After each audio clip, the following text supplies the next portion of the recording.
참 예수님.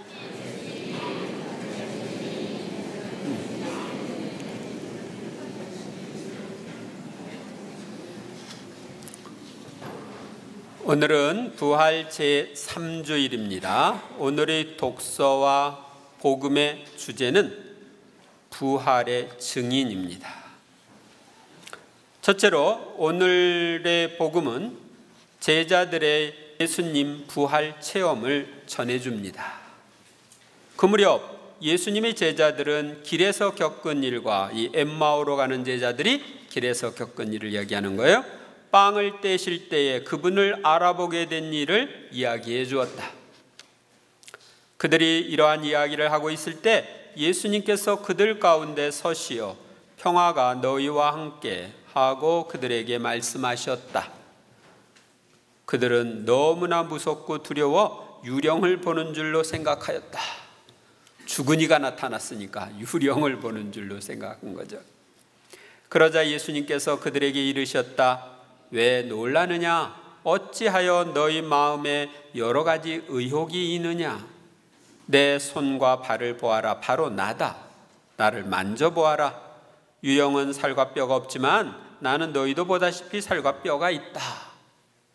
이렇게 말씀하시고 나서 그들에게 손과 발을 보여주셨다.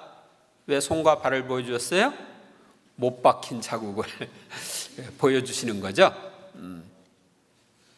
그들은 너무 기쁜 나머지 아직도 믿지 못하고 놀라워하는데 예수님께서 그들에게 여기에 먹을 것이 좀 있느냐 하고 물으셨다.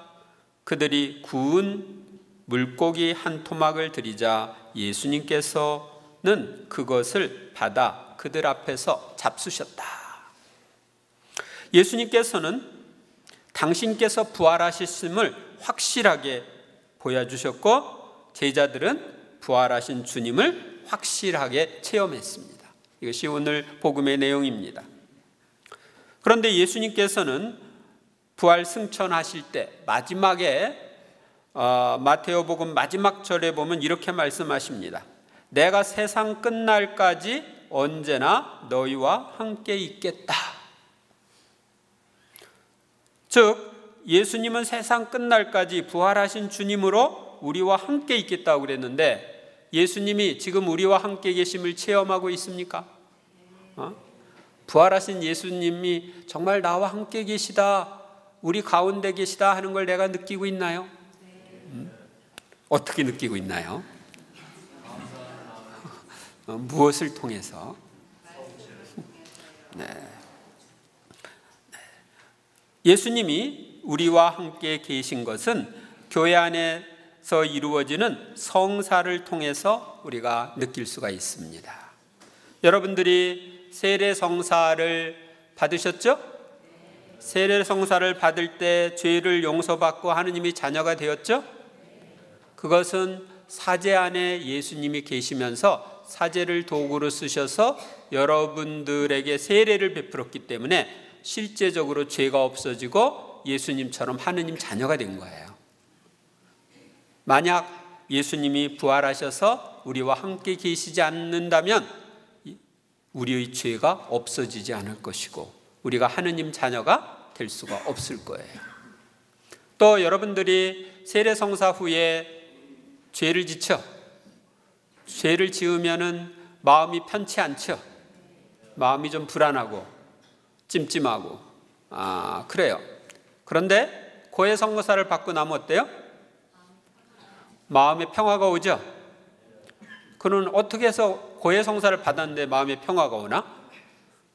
고해성사 때 예수님이 사제를 도구로 쓰셔서 죄를 용서해 주시기 때문에, 즉 사제 안에 예수님이 계시면서 죄를 용서해 주시기 때문에 내 죄가 사라져 고해성사 후에는 평화가 돌아오는 거예요. 그래서 지금도 부활하셔서 우리 가운데 계시면서 우리의 죄를 용서해 주시는 주님을 우리는 만날 수가 있습니다. 또 예수님은 사제를 도구로 쓰셔서 미사 중에 사제를 당신의 몸으로, 당신의 인성으로 쓰셔서 이는 내 몸이다, 이는 내 피다 하는 성체 축성을 통해 성체 안에 현존하십니다. 그렇기 때문에 우리가 성체 앞에서 기도를 하면 마음의 평화와 기쁨을 누릴 수 있는 것입니다. 그분이 성체를 통해서 우리와 함께 계시기 때문에 우리는 그분께 모든 것을 털어놓고 이야기할 수 있고 그분께서 주시는 위로와 평화도 맛볼 수 있고 내가 그분께 무엇을 청했을 때 그분이 내 기도에 응답해 주시는 것을 체험할 수 있는 것입니다. 이렇게 부활하셔서 우리와 함께 계신 예수님을 우리가 이렇게 체험하고 있는데 우리는 이게 그냥 습관화되어 가지고 그러니라 그러고 그냥 넘어가요. 별로 생각하지도 않고. 예수님께서는 예수님의 부활을 체험한 사도들을 당신 부활의 증인으로 삼는 것을 오늘 복음에서 볼 수 있는데요.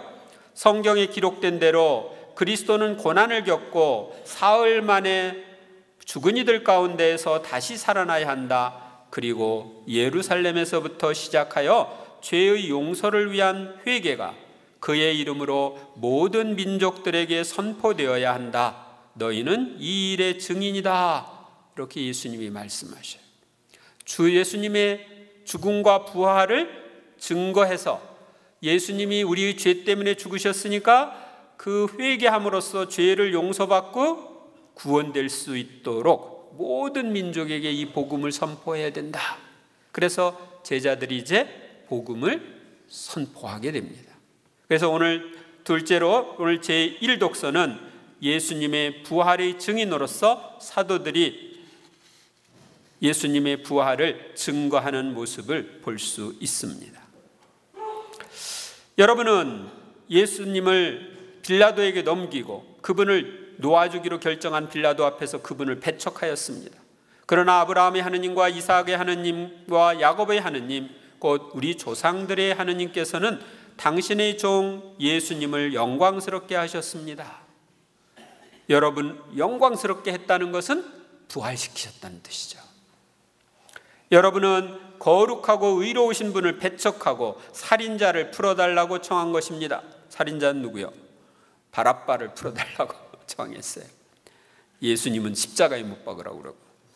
여러분은 생명의 영도자를 죽였습니다. 그러나 하느님께서는 죽은 이들 가운데에서 그분을 다시 일으키셨고 우리는 그 증인입니다. 그러니까 예수님의 부활을 목격한 베드로 사도는 이렇게 자신이 체험한 예수님, 부활하신 예수님에 대해서 자신 있게 증거하고 있는 것입니다. 우리도 부활하셔서 지금 우리와 함께 계신 예수님을 증거하는 증인이 되어야 합니다. 우리의 부활 체험은 사도들처럼 눈으로 부활하신 예수님을 뵙는 극적인 것은 아니지만 여러 가지 성사와 기도의 응답을 통해 반복적으로 체험할 수 있는 부활 체험입니다.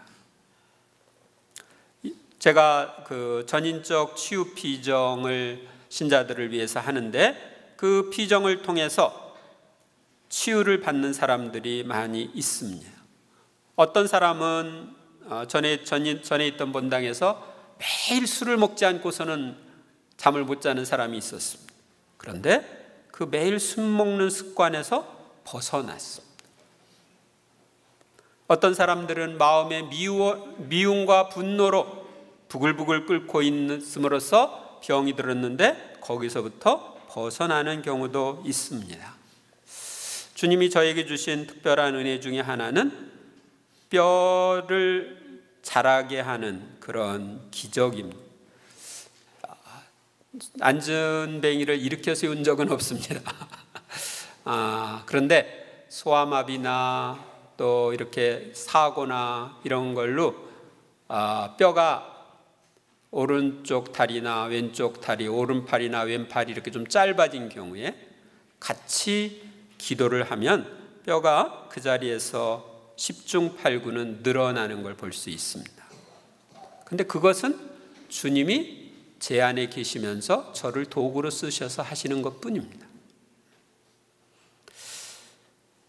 우리는 비신자들에게도 예수님이 부활하셔서 지금 우리와 함께 계시다, 우리 가운데 살아계시면서 일하신다 하는 것을 증거해야 합니다.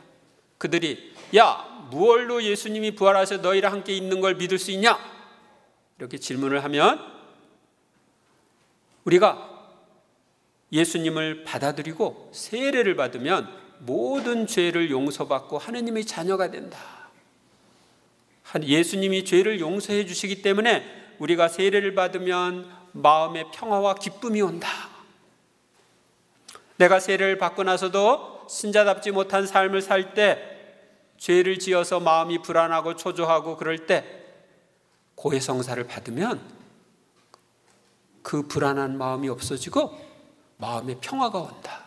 이렇게 고해성사 때 예수님이, 부활하신 예수님이 계시면서 내 죄를 용서해 주신다.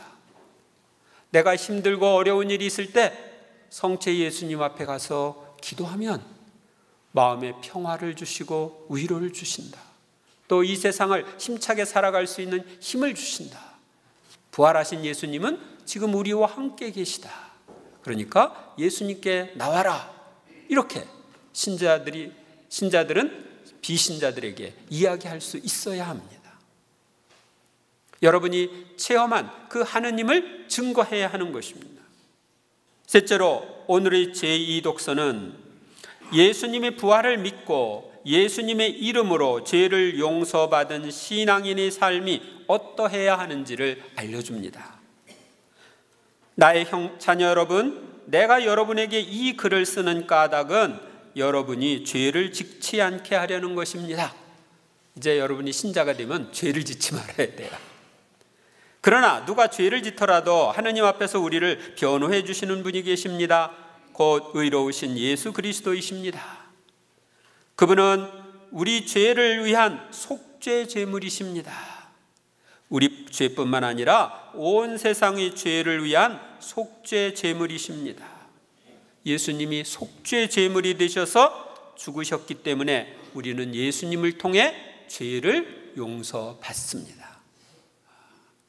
여러분들은 지금까지 얼마나 많은 죄를 용서받았어요? 고해성사 받을 때마다 용서를 받았어요. 그런데 우리는 용서받은 걸로 끝나는 게 아니라 한 걸음 더 나아가서 하느님 사랑과 이웃 사랑의 계명을 지켜야 합니다. 우리가 하느님의 계명을 지키면 그것으로 우리가 그분을 알고 있음을 알게 됩니다. 나는 그분을 안다 하면서 그분의 계명을 지키지 않는 자는 거짓말쟁이고, 그러니까 하느님 안다고 하면서 하느님 계명 안 지키면 거짓말쟁이라는 거예요. 이 사람들을 뭐라고 얘기하냐면 실천적 무신론자라고 말합니다. 이 속으로는 머리로는 생각으로는 믿는다고 하는데, 말로는 믿는다고 하는데 삶은 아니거든요. 그러면 실천적으로는 하느님이 안 계시다고 얘기하는 거나 똑같은 거예요. 그에게는 진리가 없습니다. 그러나 누구든지 그분의 말씀을 지키면 그 사람 안에서는 참으로 하느님 사랑이 완성됩니다. 하느님께서는 예수님께서 우리에게 주신 사랑의 계명을 실천하기를 바라십니다. 예수님의 부활을 체험하며 사는 우리도 사랑의 계명을 실천하며 살아야 합니다. 예수님께서 부활하지 않으시고 십자가에 달려 죽으심으로써 모든 것이 끝났다면 사도들이 예수님 부활을 증거할 수 없었을 거예요. 그렇다면 우리에게까지 복음이 전해지지 않았을 거예요. 또 예수님이 부활하셔서 우리와 함께 계시지 않는다면 예수님께 우리가 아무리 기도를 해도 응답이 없을 것입니다. 예수님은 죽으시기 전에 최후의 만찬 때 우리에게 새 계명을 주셨습니다. 요한복음 13장 34절에 보면 내가 너희에게 새 계명을 준다. 서로 사랑하여라. 내가 너희를 사랑한 것처럼 너희도 서로 사랑하여라.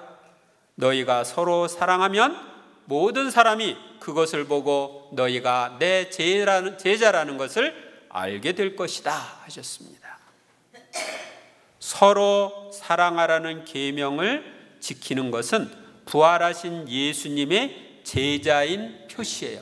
제자는 스승 말씀대로 사는 게 제자죠. 그러니까 스승이 사랑하라고 했으니까 서로 사랑하는 거예요.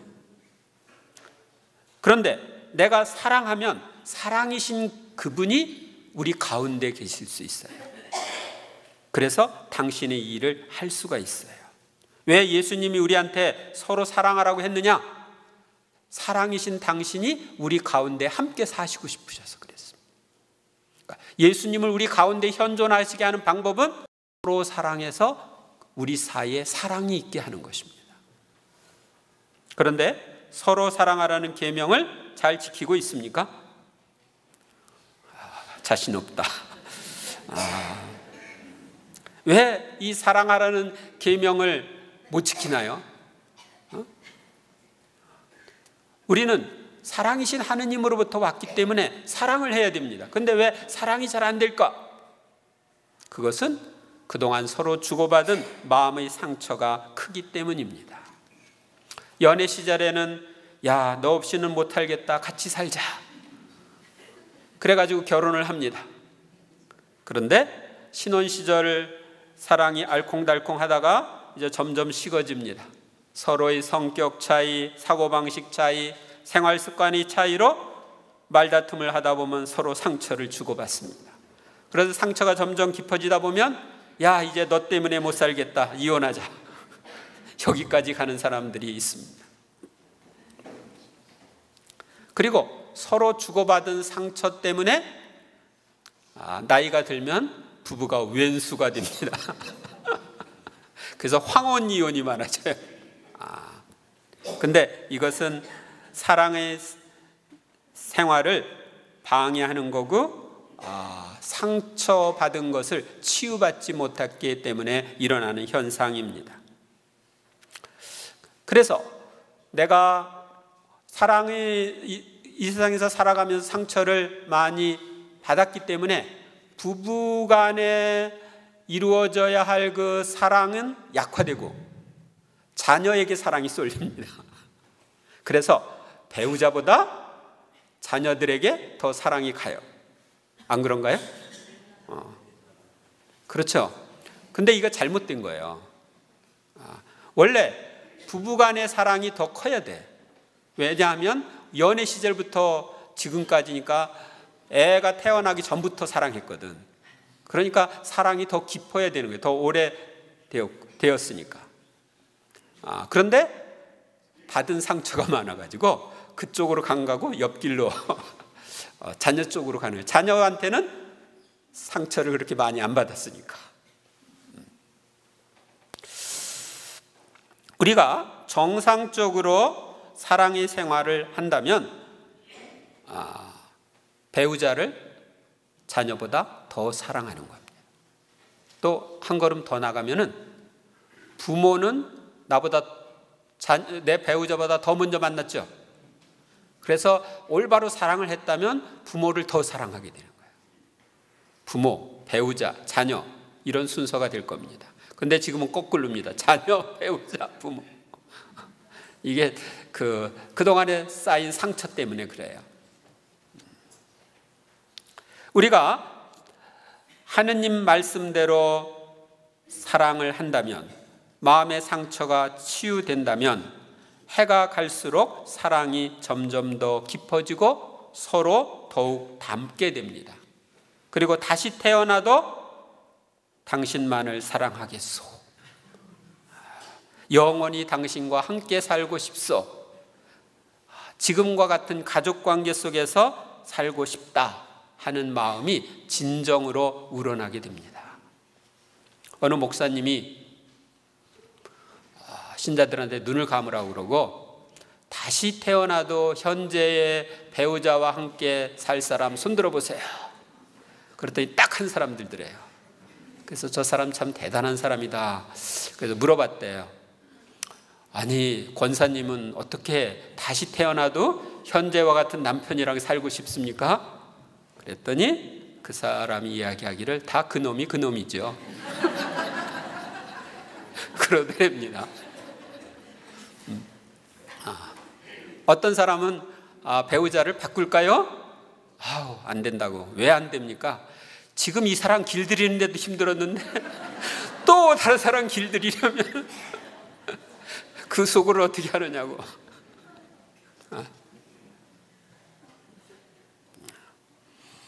우리가 진정으로 서로 사랑하고 서로 주고받은 상처가 치유되면 다시 태어나도 현재와 같은 가족 관계에서 살고 싶다 하는 마음이 진심으로 드는 거예요. 여러분들은 그렇게 살고 싶습니까?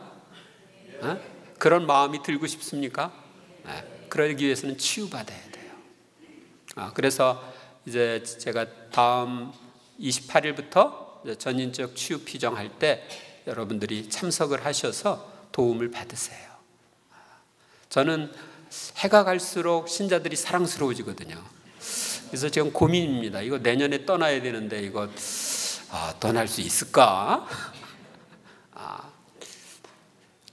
그래서 여러분들이 해가 갈수록 주변에 있는 사람들이 사랑스럽고 특히 가족들이 사랑스러운 것이 정상이에요.